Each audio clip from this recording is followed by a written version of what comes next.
Hello guys, welcome back again. तो SBI की तरफ से सर्कल बेस्ड ऑफिसर का रिक्रूटमेंट निकल के आ चुका है। यहाँ पे कुल मिला के 1226 वैकेंसी निकाली गई है। तो इसी की जानकारी इस वीडियो में देखने वाले।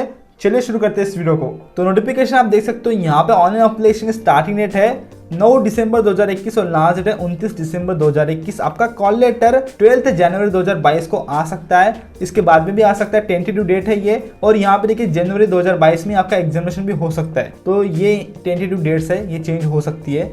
तो यहाँ पे नीचे देखिए आपको रेगुलर वैकेंसीज दे रखी है, सर्कल दिया है, स्टेट दिया है और लैंग्वेजेस जो आनी चाहिए वो बताया गया है यहाँ पे आपके स्टेट वाइज। और वैकेंसी भी आप देख सकते हो कैटेगरी वाइज आपको दी गई है। कुल मिला के 1100 वैकेंसी यहाँ पे दी गई है, रेगुलर वैकेंसी है। और जो पीडब्ल्यूडी कैटेगरी है उनके लिए भी वैकेंसी रिजर्व करके रखी गई है। यहाँ पे नीचे बैकलॉग वैकेंसीज आप देख सकते हो कैटेगरी वाइज, यहाँ पे आपको दी गई टोटल 126 है। उसी के बाद में यहाँ पे आप सिर्फ एक ही स्टेट के सर्कल को अप्लाई कर सकते हो।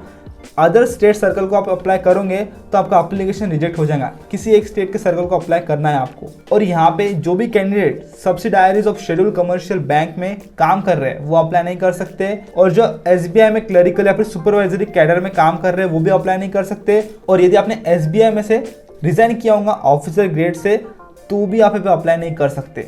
तो बात करते हैं एलिजिबिलिटी क्राइटेरिया की। तो यहाँ पर देखिए एनी ग्रेजुएट अप्लाई कर सकता है। आप किसी भी फील्ड में से ग्रेजुएट हो आप पे अप्लाई कर सकते हो।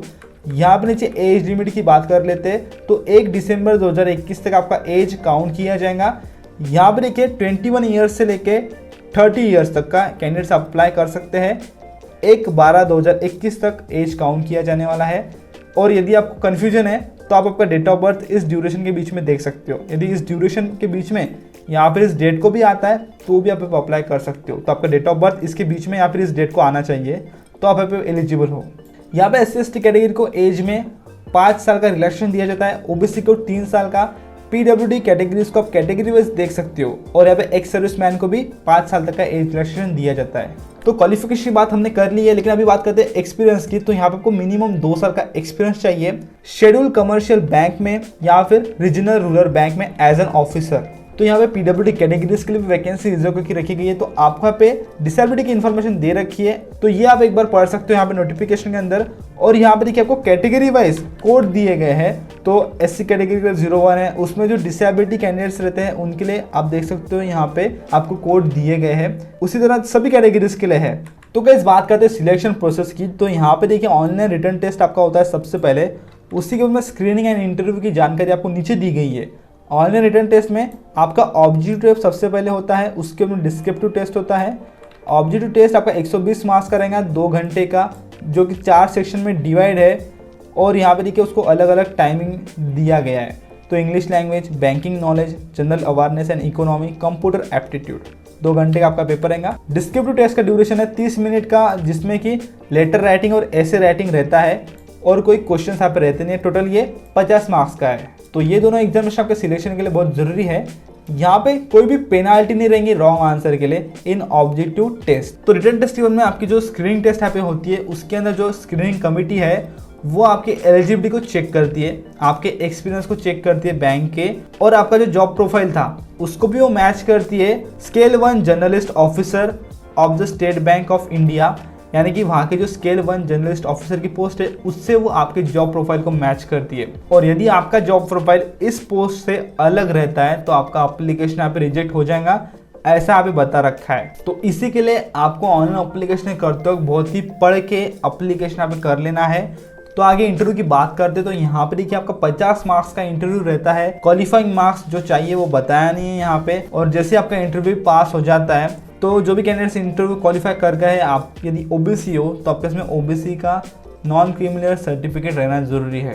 और जो ईडब्ल्यूएस कैटेगरी है उनके पास में इनकम एसेट सर्टिफिकेट रहना चाहिए 2020-21 का। तो फाइनल सिलेक्शन आपके ऑब्जेक्टिव टेस्ट के ऊपर से, डिस्क्रिप्टिव टेस्ट के ऊपर से और इंटरव्यू के बेसिस पे होने वाला है। तो उसके मार्क्स को यहाँ पे देखा जाएगा, उन्हीं मार्क्स का वेटेज है। तो रिटन टेस्ट का 75% का वेटेज है और जो इंटरव्यू है उसका 25% का वेटेज रहने वाला है। और उसके बाद में स्टेट वाइज आपकी यहाँ पे फाइनल मेरिट टेस्ट लगा दी जाएंगी और टॉप रैंक कैंडिडेट्स को यहाँ पे सिलेक्ट किया जाएगा।